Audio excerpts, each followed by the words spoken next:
ఇక రాష్ట్ర కేబినెట్లో యాదవ్ కూర్మా కార్పొరేషన్ ఏర్పాట్లపై అసంఘ నాయకులు హర్షం వ్యక్తం చేశారు. మిఠాయిలు పంచుకొని సంబరాలు జరుపుకున్నారు. ఈ మేరకు ప్రెస్ మీట్ను ఏర్పాటు చేసి ముఖ్యమంత్రి రేవంత్ రెడ్డికి, పొన్నం ప్రభాకర్కి, పీసీసీ నాయకులకు కృతజ్ఞతలు తెలిపారు. అనంతరం యాదవ్ కూర్మా కార్పొరేషన్ ఏర్పాటుతో కాంగ్రెస్ పార్టీల మాట ఇచ్చి మాట నిలబెట్టుకుందని కాంగ్రెస్ ప్రభుత్వాన్ని కొనియాడుతూ ప్రత్యేక ధన్యవాదాలు తెలిపారు.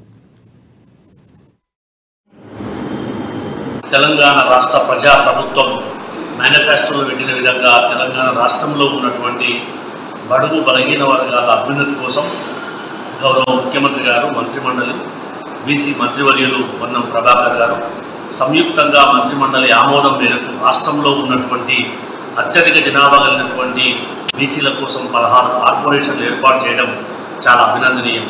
రాబోయే పార్లమెంట్ ఎన్నికల్లో ఖచ్చితంగా పీసీసీ అధ్యక్షులు గౌరవ ముఖ్యమంత్రి గారి ఆధ్వర్యంలో తెలంగాణ రాష్ట్రంలో ఉన్నటువంటి 17 పార్లమెంట్ నియోజకవర్గాల్లో కాంగ్రెస్ పార్టీ గెలుపు కోసం ఖచ్చితంగా బీసీలందరూ కూడా ఒక్కతాటిపైకి వచ్చి కార్పొరేషన్ల బలోపేతంతో పాటు కాంగ్రెస్ పార్టీని బలోపేతం చేసి సోనియా గాంధీ గారికి, కాంగ్రెస్ పార్టీకి 17 పార్లమెంట్ నియోజకవర్గాలను బహుమతిగా ఇస్తామని చెప్పి విజ్ఞప్తి చేస్తా ఉన్నాం. ఇవ్వవలసిందిగా రిక్వెస్ట్ చేస్తున్నాం. తెలంగాణ రాష్ట్రంలో ఉన్నటువంటి